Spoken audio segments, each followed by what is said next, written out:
Les soins palliatifs, c'est quand des personnes sont très malades et qu'on a besoin de les aider à ne pas avoir mal, à se sentir rassurées et à ne pas être seules. Ce n'est pas pour guérir la maladie, c'est pour rendre les journées plus douces, pour que la personne puisse être entourée et se sentir en sécurité. Il y a des médecins, des infirmières et aussi des personnes qui sont là pour écouter, parler, tenir la main ou simplement être présentes. Les soins palliatifs, c'est soulager la douleur, rassurer, accompagner, prendre soin de la personne et de ses proches. C'est une façon de lui dire « tu comptes, ta vie est importante et tu n'es pas seule ». Bonjour Laurence, bonjour Natacha, bienvenue. Bonjour Anna. Bonjour Merci. Anna. Merci de nous accueillir. Merci à vous d'avoir accepté l'invitation. Donc, je vous reçois dans le cadre de vos fonctions professionnelles à l'association Palliative Genève. Donc Laurence, si tu veux bien te présenter en premier, puis ensuite Natacha. Oui, alors moi, ça fait bien des années que je suis à Palliative Genève, c'est du bénévolat, et j'occupe actuellement le poste de présidente de l'association, mais je suis aussi un médecin de famille qui fait des soins palliatifs. Moi, je suis donc Natacha Mado, la directrice, et je suis à Palliative Genève depuis décembre 2021, au moment où l'association s'est professionnalisée. Donc on va peut-être commencer par introduire Palliative Genève. Donc si vous pouviez présenter l'association. Oui, c'est une association qui a été créée en 1993 par des médecins, infirmiers et pharmaciens pour faire avancer, on va dire, les soins palliatifs. Donc ça fait ça fait 33 ans qu'on est là. Et puis on s'est professionnalisé dans le cadre du plan cantonal de développement des soins palliatifs à Genève en 2021. Et c'est dans quel contexte exactement que l'association elle s'est créée ? Et c'est créé pour répondre aux besoins de la population et pour faire connaître les soins palliatifs. On s'est rendu compte qu'il y avait vraiment une méconnaissance, alors des professionnels, mais aussi de la population, de ce qu'on pouvait leur offrir. Et donc c'est ces premiers membres fondateurs qui étaient des gens actifs sur le terrain des soins palliatifs qui ont créé cette association. Et c'était la première association créée à Genève ou il y en avait d'autres avant ? Non, c'était la première. C'était la première. Et on a rejoint en fait, parce qu'il y a on a une fêtière Palliative CH, donc au niveau fédéral, et on l'a rejoint en 1988, je crois. Et voilà, on est une section en fait cantonale de Palliative CH. Et quelles sont les activités principales et le public concerné par l'association Palliative Genève? En fait, on a deux publics cibles. D'un côté, le grand public, monsieur et madame tout le monde, pour vraiment faire de la sensibilisation et de l'information sur les soins palliatifs, leur expliquer ce que c'est, leur aider les aider à trouver des ressources. Et puis l'autre angle, c'est le côté professionnel. Donc continuer à faire avancer les soins palliatifs au niveau des professionnels. Donc par exemple, l'un des bons exemples, c'est notre site web sur lequel on met les différentes formations qui existent, les différents outils, les différents événements. Et puis que ce soit le grand public ou les professionnels, ils peuvent nous contacter pour poser des questions. Aujourd'hui, on voudrait comprendre ce que sont les soins palliatifs. Donc est-ce qu'on pourrait déjà peut-être commencer par une définition de ce que sont les soins palliatifs ? Oui, on peut peut-être reprendre ce qui existe déjà, qui est sur le site de Palliative CH. Les soins palliatifs englobent le soutien et les traitements médicaux apportés aux personnes souffrant de maladies incurables, potentiellement mortelles, mais aussi des maladies chroniques qui ne peuvent pas être guéries. Bien les soins palliatifs soient introduits à un stade précoce, souvent malheureusement ils ne concernent que la toute fin de vie et ils se permettent de soulager en fait les personnes. Mais c'est aussi un accompagnement qu'on offre aux proches qui soutiennent la personne malade. Les soins palliatifs ont aussi pour particularité de fédérer différents groupes professionnels pour travailler ensemble. Et ce côté interprofessionnel est vraiment important dans les soins palliatifs. Et les soins palliatifs, on en a très peur, parce que justement, on a cette image de la toute fin de vie et nous, on bataille beaucoup par les événements qu'on fait auprès de tant des professionnels que des proches de dire non. Les soins palliatifs, c'est vraiment un accompagnement dans la vie et qui devrait démarrer précocement lorsqu'il y a un diagnostic d'une maladie qui ne pourra pas être guérie, qu'elle soit oncologique ou cardiaque ou pulmonaire. Enfin, mais d'où vient cette idée reçue que les soins palliatifs, c'est la dernière étape avant la mort ? Je pense que c'est historique, c'est c'est qu'au départ, effectivement, les soins palliatifs, c'était des homes, c'était des lieux de soins pour des personnes qui étaient en toute fin de vie. Et c'est là qu'on a eu nos fondateurs des soins palliatifs, qui ont développé des soins de très grande qualité. Et ensuite, ça s'est élargi parce que ça s'est élargi au domicile des patients. Et petit à petit, on s'est rendu compte aussi, il y a des études qui le montrent, que plus on introduit les soins palliatifs précocement, plus on améliore la qualité de vie de la personne et de ses proches, et que c'est ce qui est important de faire entendre. Et on n'est pas du tout en opposé avec les soins actifs, que ce soit oncologiques, cardiologiques, on devrait travailler ensemble. C'est pas encore le cas, c'est ça? Alors ça dépend. Je sais qu'au HUG, ils travaillent, on va dire que le service de cardiologie et de pneumologie travaille aussi avec les soins palliatifs. Il y a des, on va dire, des petits axes qui commencent à être mis en place, mais c'est pas généralisé. Alors, c'est une bataille qui doit être tout le temps renouvelée. C'est un combat de faire connaître, surtout auprès des jeunes médecins, que les soins palliatifs peuvent être intégrés très précocement dans la prise en charge. Il y a des améliorations, mais des fois, c'est le patient lui-même et sa famille qui ne veut pas entendre parler de soins palliatifs parce que ça reste encore, comme vous l'avez dit, le dernier moment de vie avant la mort et qui refuse en fait l'intégration de l'équipe de soins palliatifs dans la prise en charge. Et le fait qu'aujourd'hui, dans le milieu médical, le soin palliatif n'est pas tant enseigné, vous savez pourquoi? Alors, il est enseigné parce que j'ai participé à des cours pour les tout jeunes étudiants en médecine. Les soins palliatifs maintenant sont intégrés dans la formation des étudiants, mais ça reste que quelques heures dans le cursus. Et après, malheureusement, c'est lié à l'envie des médecins de faire des soins palliatifs ou pas. Et c'est pas ce qui est le plus fun dans les spécialisations de médecine. Et de ce fait-là, effectivement, les médecins ils seront sensibilisés s'ils vont dans des unités de soins palliatifs ou de réadaptation ou en oncologie, mais moins dans le cadre des soins aigus. Alors, pour expliquer la différence entre le soin curatif et le soin palliatif, à quelqu'un qui n'y connaît rien, comment est-ce qu'on ferait la différence? Le soin curatif porte très bien son nom, c'est-à-dire qu'on a une maladie X dont on va guérir grâce soit à des gestes techniques, chirurgicaux ou médicaux. Les soins palliatifs, on est dans une situation où on sait que le décès va survenir. Mais à quel moment, on ne le sait pas. Des fois, ça peut être très rapide, en quelques semaines, quelques mois, ou ça peut être sur plusieurs années. Moi, je fais beaucoup de visites dans les établissements pour personnes âgées, et puis je dis, mes patients âgés sont tous en soins palliatifs, mais c'est pas pour autant qu'on ne fait pas du curatif, car ils peuvent présenter un problème de bronchopneumonie, d'infection, un problème chirurgical, et on va les traiter activement. Donc, on ne devrait pas opposer les deux soins, mais ça devrait être quelque chose qui coexiste, en fait. Quelle est la place des proches dans le soin palliatif? À quel moment on les intègre dans le processus? C'est une place principale, on devrait les intégrer dès le début.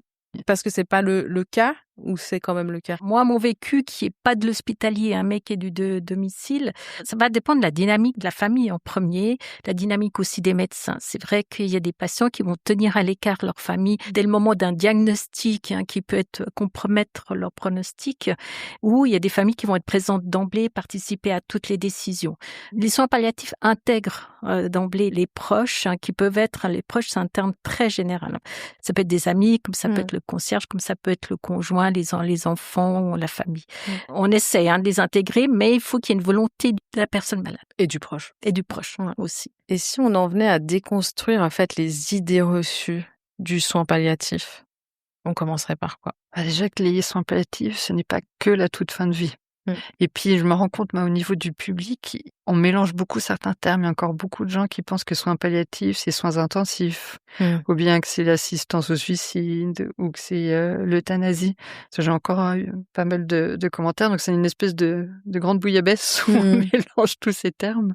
Donc oui, il y a encore beaucoup à faire pour dire que voilà, on est là pour vous accompagner dans votre vie jusqu'au bout, mais pas pour y mettre fin. Ouais. Quand on dit les soins palliatifs, c'est quand il n'y a plus rien à faire, vous répondriez comment à cette question? Enfin, statement. Malheureusement, c'est un vécu des patients et que nous, on vit. C'est l'oncologue qui dit, malheureusement, je n'ai plus de traitement à vous proposer. Je vais vous adresser à mes collègues en soins palliatifs. Et là, on bataille beaucoup. C'est vraiment un accompagnement dans la vie et d'améliorer la qualité de vie de la personne le plus longtemps possible. Et on bataille aussi un petit peu parce qu'effectivement, dans les représentations, les films, les émissions parlent beaucoup de la mort et non pas de la vie qui précède la mort. Et on aimerait aussi que cette image-là change auprès de tout un chacun. Ouais, donc qui ne concerne pas justement uniquement les derniers jours de vie. Oui. Ça ne signifie pas non plus un abandon des soins. Non, c'est des soins très actifs, les soins palliatifs. Ouais.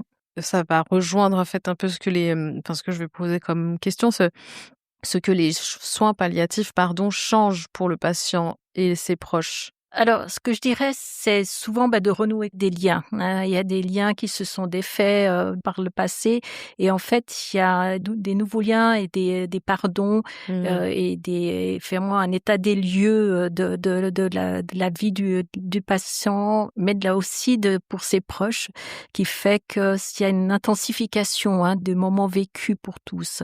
Alors, pas toutes les familles arrivent à faire ce processus-là, mais c'est vrai que c'est des moments de partage. Et on avait une famille, on a fait une petite vidéo sur les soins palliatifs à domicile où l'épouse disait, mais à tout moment, on peut partager des choses, on est avec lui et on prend tous ces moments précieux et on les vit pleinement. Parce que c'est à la maison ? Alors ça, c'était à la maison. Oui.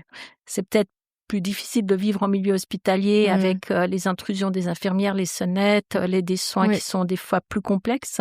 Mais c'est aussi des moments de partage qui peuvent être intenses, où tout à coup, toute la famille se réunit et se retrouve pour partager des moments qui ne sont pas nécessairement des moments tristes, mais des beaux moments. Est-ce que d'ailleurs, il y a de plus en plus de personnes qui demandent d'avoir les soins palliatifs à la maison ou pas ? Ou est-ce que c'est justement beaucoup trop de contraintes ? Que ce soit technique, on va dire matérielle ou financière. En tout cas, il y a un souhait pour avoir plus de soins à domicile. Ça, c'est sûr. Après, tout dépendra, je pense, de la situation de la personne et des moyens. Donc, ça ferait partie des enjeux que vous rencontrez pendant les accompagnements en milieu médicalisé ? Alors, on sait que 70% de la population aimerait décéder à domicile. Les études montrent que c'est plutôt 20% qui va pouvoir rester à domicile. Mais c'est vrai que, alors moi qui fais beaucoup de domicile, le souhait des fois c'est les proches, puis des fois c'est la personne malade, ou des fois c'est un souhait de tous commun. Je dis toujours, c'est un cadeau d'amour parce que c'est un investissement pour les proches qui est énorme en termes d'émotion, mais aussi en termes de disponibilité, parce qu'il faut être présent, il faut des relais, et c'est une des grandes difficultés du maintien à domicile, c'est de trouver des gens qui peuvent faire le relais. Donc il y a des problèmes financiers qui vont toucher les proches parce que certains vont devoir arrêter de travailler ou de trouver et de financer la présence de quelqu'un si c'est pas pris en charge par l'assurance maladie. Parce que quand on devient proche aidant, est-ce qu'on a quand même une aide financière ou non, pas du tout? On a juste un statut. Ouais, il y a une possibilité de démarches qui peuvent être faites pour recevoir une rémunération, mais pas dans l'immédiat, qui est s'il y a disons une diminution du temps de travail par rapport à des prestations pour l'AVS, mais qui seront touchées bien des années plus tard. Et c'est une des batailles qu'on doit encore faire, mais comment trouver le financement? Ça, c'est toujours un petit peu la question. Ouais. Dans les autres enjeux que vous rencontrez dans les soins palliatifs, il y aurait quoi d'autre? Et je dirais l'enjeu, il est vraiment de pouvoir avoir des ressources pour rester à la maison, mais c'est pas parce qu'on vit seul qu'on ne peut pas décéder à domicile. Et on a heureusement à Genève une infrastructure de soins qui est quand même très bien développée. Ça permet à tout à chacun, en tout cas, d'expérimenter. Je dis toujours, on peut dire qu'on ne peut plus. Tant la personne malade que la famille, je crois qu'il faut leur laisser cette possibilité-là de dire mais c'est plus possible de rester à la maison.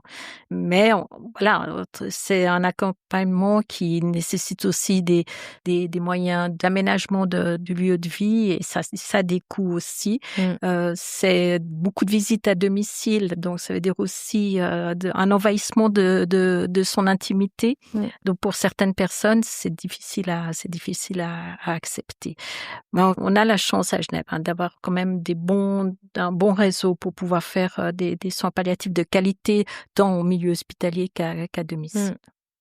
Quelle est l'importance de l'écoute et de la présence auprès des proches et du malade? C'est essentiel, ça soulage et ça rassure. Rien que de pouvoir, partager, son ressenti, de savoir qu'on a, une oreille bienveillante et on a tous besoin de s'exprimer. Donc ça, c'est vraiment essentiel. Et puis ça permet, comme on dit, les soins palliatifs, c'est le retour à l'être, à ce qu'on est, à l'essentiel même et de pouvoir, échanger ça, c'est important.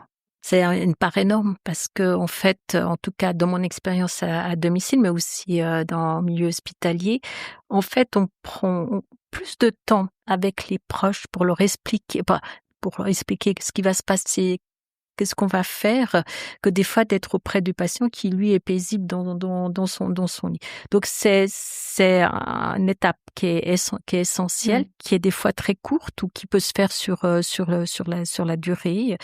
L'accompagnement, il est fait par différentes personnes. Ça peut aller de la femme de ménage à bien sûr l'infirmière, le médecin. Ça peut être aussi un thérapeute que la famille connaissait déjà, qui peut les accompagner, une personne d'église. Voilà. Même le physiothérapeute va apporter une écoute et un accompagnement pendant les soins. Et c'est vraiment des moments pour la famille de partage. Et ils déposent aussi leur fardeau, leur peur, et de les préparer aussi à ce qui va arriver, ce qui n'est pas toujours facile. Ouais, parce que finalement, c'est plus douloureux pour ceux qui vont rester. Oui, c'est douloureux pour ceux qui restent, mais c'est douloureux aussi pour la personne malade parce qu'elle se sent souvent une charge et elle a peur de faire porter trop à la famille. Des fois, il y a des enfants qui peuvent être impliqués dans cet accompagnement et c'est vrai que c'est une douleur qui est pas toujours partagée. Chacun perd un petit peu ses craintes et ses peurs.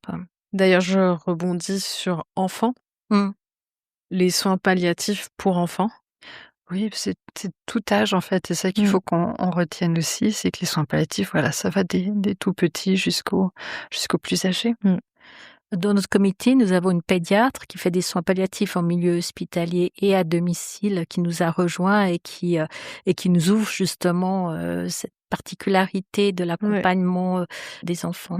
Parce que vous n'y aviez pas, entre guillemets, accès avant la présence de cette pédiatre ou... C'est clair que les soins palliatifs pédiatriques se sont développés plus tardivement, en tout cas en milieu hospitalier. C'est vraiment plus en milieu hospitalier, ils essaient de développer aussi à domicile parce qu'il y a des familles qui souhaitent pouvoir faire un accompagnement à domicile. Là, ça reste encore une niche parce qu'il y a peu d'enfants, mais il y a aussi un élargissement dans tout ce qui est dans l'handicap parce que il y a aussi un travail énorme à faire dans les structures accompagnant des enfants avec un handicap ou les familles avec des enfants avec handicap, parce que il y a pas que le cancer, mais il y a aussi toute cette problématique là. Mais justement, alors le soin palliatif pour personnes avec des handicaps, il n'y a pas forcément une fin de vie. Non. Alors c'est surtout, on va dire, c'est des maladies neurodégénératives et qu'on accompagne. C'est pas parce qu'on a un handicap. C'est pas un handicap physique ou quoi. Alors, le handicap, il est très large, parce qu'on a des enfants avec des infirmités moto-cérébrales liées à la naissance qui sont très gravement handicapés et qui souvent, malheureusement, ont un pronostic de survie qui est quand même très, très faible.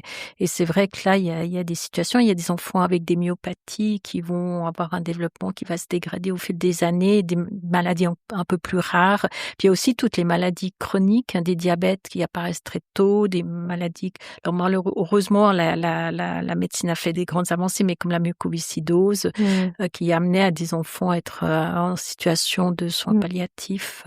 Et certains vont avoir un accompagnement sur une très longue durée. On peut avoir sur plusieurs années, 10 ans, 15 ans d'accompagnement, où il y aura des soins actifs, mais il y aura aussi tout ce qui est le côté apporter du confort, soulager la douleur, soulager les problèmes respiratoires et l'accompagnement des familles.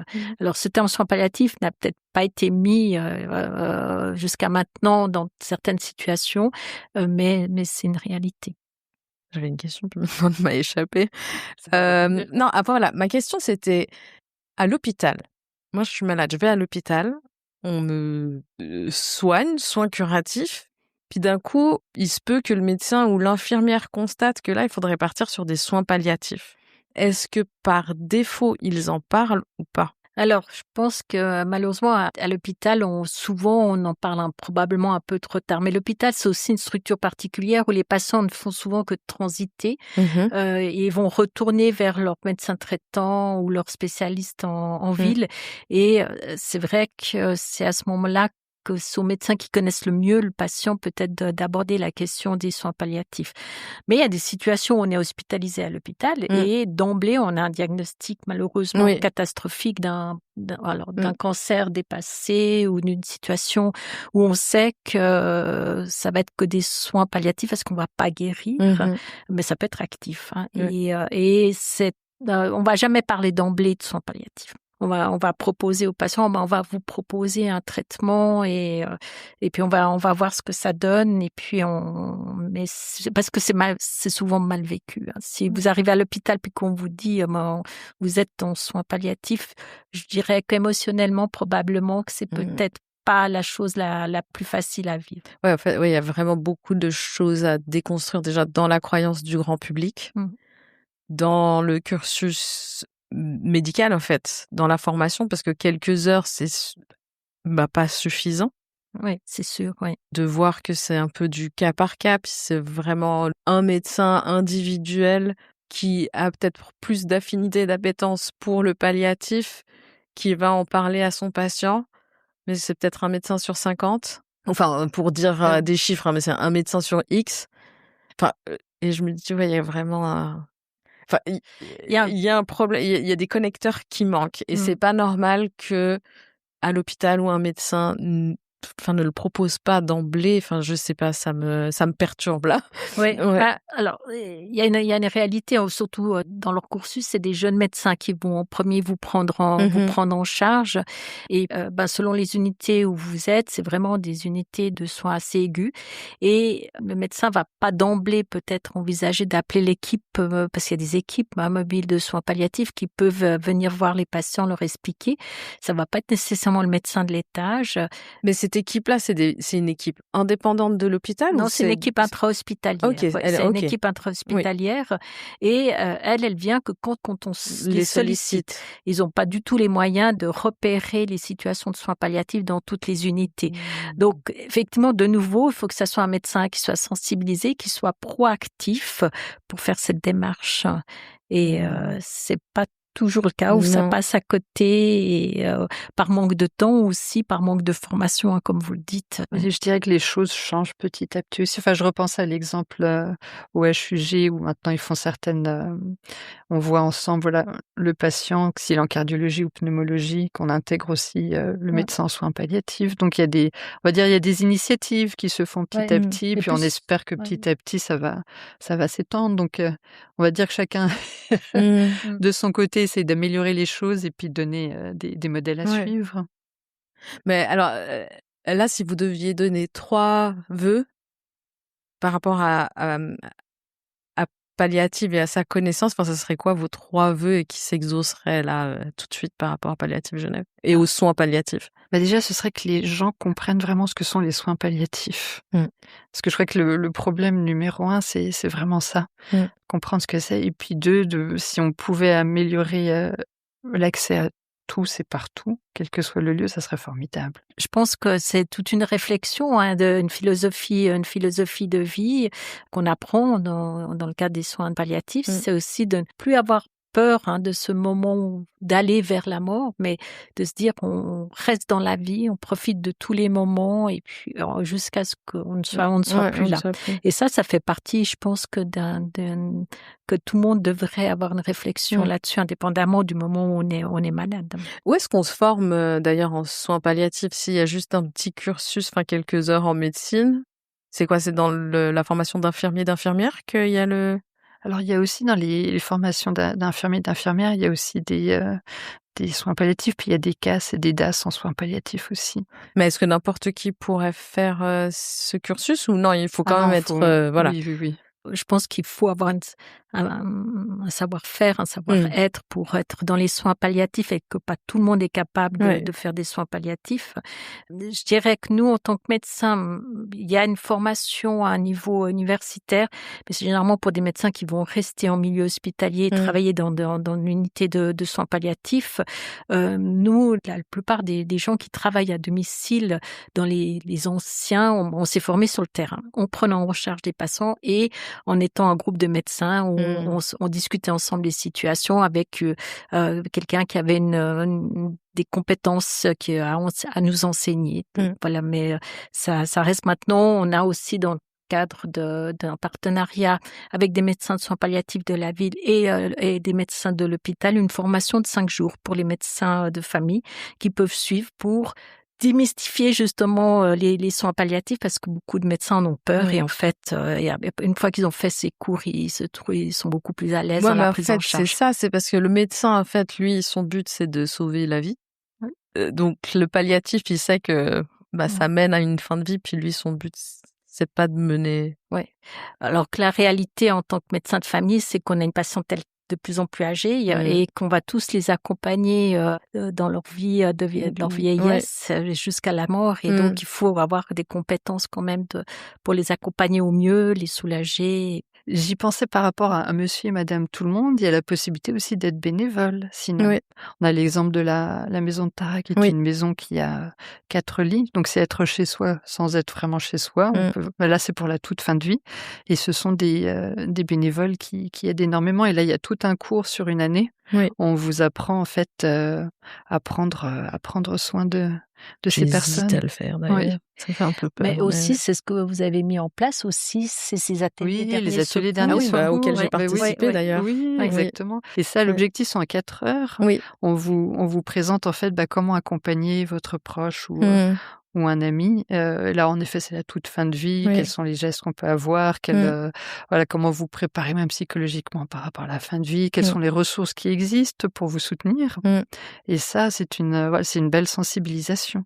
Et à chaque fois qu'on l'a fait, c'est formidable d'entendre les familles qui disent je me sens soulagée. Je suis pas seule à vivre ça. Maintenant, je sais quelles sont les ressources. Ce que je vis, c'est normal, etc. Donc ça, c'est juste incroyable. Voilà, nous, notre objectif vraiment, c'est de donner des outils pour que la population puisse se sentir soutenue et soulagée. Même chose pour les professionnels. Palliative Genève organise en partenariat ou du moins soutient les cafés mortels. Est-ce que vous voulez nous en dire plus ? Ça, ça faisait partie de l'idée que pour pouvoir parler d'anticipation, démystifier un peu la vision soins palliatifs également, c'est de pouvoir parler de la mort facilement aussi. Et donc, on soutient les cafés mortels Genève, notamment les aides avec la communication, etc. Donc, l'idée, c'est ça, c'est de pouvoir offrir cet espace où les gens parlent. Et c'est vrai que les cafés mortels ont été créés par Bernard Crétin, sociologue, et l'idée, c'était vraiment ça, c'était de démystifier, d'enlever le tabou et de pouvoir en parler librement pour pouvoir prendre des décisions, vivre pleinement sa vie. Parce que je pense que le souci qu'on a justement, parce que nous on veut mettre en avant l'anticipation, c'est toujours cette image soins palliatifs égale mort égale fin de vie. Non, je ne veux pas, je ne veux pas anticiper. Parce qu'on donne en ce moment aussi quelques ateliers sur les directives anticipées. Et puis les témoignages sont intéressants. On entend des gens qui disent, une petite grand-mère qui dit à sa petite fille moi j'aimerais bien faire mes directives anticipées. Et puis elle me dit mais non, mais tu vas pas mourir, mamie, c'est pas le moment. D'ailleurs, est-ce que tu voudrais peut-être expliquer ce que sont les directives anticipées ? À quel moment est-ce qu'on remplit ces directives anticipées ?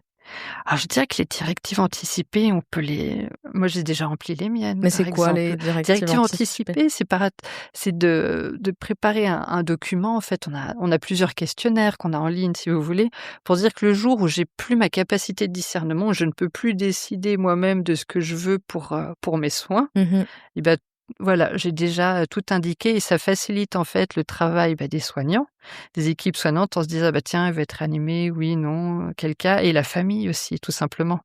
Et puis de pouvoir en avoir discuté, c'est que tout le monde, surtout au sein de la famille, de se dire au moins les choses sont au clair, s'il arrive quoi que ce soit, on sait quoi faire. Parce que au moment où ça arrive, si on n'a rien fait, il y a le côté émotionnel qui ressort et ce sont des questions qui sont difficiles à aborder. Donc c'est vraiment dans le cadre d'une maladie de remplir ces directives On peut les anticipées? faire, on peut les faire à tout moment. Nous, tous deux, on est en bonne santé. Moi, je les ai fait aussi pour, en fait, décharger mes proches de certaines décisions. Mais en cas de maladie? En cas de maladie Oui, ou d'accident. On peut Ok, aussi oui. se retrouver avec un accident où on est dans un coma profond, aux soins intensifs et où on n'a jamais discuté de jusqu'où on voulait aller. Est-ce que accepter de rester des mois intubés, aux Oui. soins intensifs ou de renoncer à des mesures très invasives et puis d'accepter de laisser partir ce proche. Donc c'est des décisions qui sont pas faciles, mais à savoir que les faire même avec des personnes âgées qui ont déjà bien vécu, c'est extrêmement compliqué de les projeter sur leur fin de vie et leur mort. Mais c'est aussi une bonne discussion qui permet des fois d'ouvrir une discussion avec les enfants et puis de les sensibiliser à cette échéance. Je fais une petite parenthèse justement de voir que même une personne âgée qui sait que il te reste plus de 30 ans en fait, qu'elle elle-même elle soit effrayée de remplir ces directives anticipées. Donc ça vient encore plus, entre guillemets, renforcer cette croyance que j'ai que on se croit immortel et que la mort est invisible en fait. Elle est d'autant plus elle est devenue invisible dans notre société, donc où avant effectivement on gardait beaucoup plus les personnes âgées à domicile et les enfants et petits-enfants étaient habitués à cette fin de vie et maintenant souvent les parents veulent pas que les enfants aillent voir le grand-père ou la grand-mère malade et puis ils participent plus du tout à ce processus naturel de la vie. De la vie, Mais d'ailleurs, je rebondis sur le chiffre que tu as donné au tout début des 70% des personnes qui voudraient mourir à la maison. C'est aussi le nombre de personnes qui meurent à l'hôpital, en fait. 70% des morts se passent justement en milieu hospitalier. Donc, ce qui fait aussi qu'on les voit moins. Alors, il y a une partie quand même des décès, je dirais, chez les personnes âgées qui se passent en établissement pour personnes âgées, où souvent mais ça reste médicalisé dans un sens, c'est pas... ça reste médicalisé, mais nous, on le considère comme leur lieu de vie. Et c'est vrai dans la mesure du possible, on essaie de les garder dans leur lieu de vie et ne souhaite pas nécessairement justement aller à l'hôpital. Si on voulait être bénévole à l'association Palliative Genève, est-ce que c'est possible ? Ah oui, c'est possible. Et qu'est-ce qu'on peut faire en tant que bénévole ? Ça dépend des projets qu'on fait sur le moment. C'est qu'on peut avoir besoin peut-être de coups de main sur les stands ou si on fait une course de l'escalade, besoin de coureurs ou des choses comme ça. Parce que c'est vrai que Palliative Genève, souvent, on pense qu'on intervient auprès des personnes malades, mais en fait, pas du tout. On n'est pas une structure soignante. On intervient plutôt auprès des proches qui demandent à avoir des informations ou alors des personnes malades qui nous contactent pour avoir certaines informations. Mais c'est vrai qu'on ne se rend pas au domicile ou à l'hôpital auprès de personnes malades. C'est vraiment une sensibilisation auprès du grand public c'est ça. et le soutien de ceux qui interviennent à domicile pour faire connaître les soins palliatifs. On est une plateforme d'information et comme on l'a mis sur le site aussi, on a mis tout le réseau existant pour savoir, tiens, j'ai besoin d'un soutien spirituel ou j'ai besoin plutôt d'un tel accompagnement, on a tout mis. Puis quand on organise des événements justement de sensibilisation, on travaille avec tout ce réseau en essayant de le mettre en avant, notamment lors des journées mondiales des soins palliatifs. Oui, donc en fait, votre rôle finalement, c'est de regrouper tout ce monde, de démystifier ce que sont les soins palliatifs auprès du grand public, que le soin palliatif soit aussi de plus en plus présent en milieu hospitalier médicalisé. Et puis que plus tard encore, qu'il soit vraiment intégré dans le cursus éducatif. Mais le milieu alors même auprès des jeunes, on aimerait pouvoir faire passer ce message-là des soins palliatifs auprès des jeunes. Et puis Natacha, avec d'autres membres d'autres associations, a mis en place un premier café mortel jeune. Mais il a eu lieu, non ? Oui, il a eu le lieu, premier ? tout à fait. Oui, on a eu 11 jeunes. Ah, trop bien. Et alors, leur retour ? Ils ont trouvé ça très intéressant. Et puis l'échange s'est bien fait, surtout finalement entre les jeunes, entre ceux qui avaient vécu un deuil et ceux qui n'en avaient pas vécu. Et moi, ce qui m'a surprise, c'est que je m'attendais à ce qu'ils veuillent orienter la discussion plutôt vers les côtés anthropologiques ou sociologiques. Et tout de suite, la première question, c'était le deuil. Le deuil aujourd'hui, comment on le vit. Et la question était posée par quelqu'un qui ne l'avait jamais vécu. Et alors, comment est-ce que ces jeunes appréhendent le soin palliatif par rapport à nous, adultes? Ils étaient plutôt sereins. Et ce qui nous a surpris aussi, c'est que... Alors bon, c'est un petit échantillon, c'est juste 11 personnes. Oui. Mais pour eux, le sujet de la mort n'était pas tabou. Ils ne la craignaient pas en disant quand c'est fini, c'est fini. Ils ont quel âge? Ils avaient entre 16 et 24 ans. Et on était... ça a été la grosse surprise. Ok. Mais alors, à savoir, c'est que ce projet, initialement, on voulait le faire dans le cadre d'un collège ou d'une école de commerce, et que là, on a eu porte fermée de la part du DIP. Et une crainte, mais si on amène ce sujet-là à l'école, comment est-ce que ça va se passer? Est-ce que il va y avoir des réticences? Donc voilà, donc heureusement qu'on a eu l'accueil des maisons de quartier pour pouvoir le faire. Et c'est quoi les prochains événements palliatifs d'ici à la fin de l'année 2026? Fin de l'année 2026. Alors il y a aussi les Death Café, on fait les cafés mortels en anglais. Oui. On a la Journée mondiale des soins palliatifs qui se tiendra cette année le 31 octobre à Balexert. Donc on va faire en fait des animations autour des directives anticipées. Ok. On aura, alors ça c'est le symposium HUG, on a des exposants aussi sur les soins palliatifs, on aura une projection de film aussi qui est en train de se monter, et puis de finaliser cette brochure sur les soins palliatifs et les personnes en situation de handicap notamment, puis continuer les ateliers derniers secours. Oui. On a encore plusieurs, et puis je pense que je dois en oublier certains, on a encore pas mal. Il faut faire un café jeune. Avec café jeune le 30 octobre, ouais. exactement. Le 30 octobre qui est déjà prévu. Oui, tout à fait. Et puis... toujours avec Résiliam? Oui, Résiliam et Café Mortel Genève. Donc avec la même équipe, on en refait un dans la maison de quartier de la Jonction. Ok. Et on a pas mal de choses sur le feu.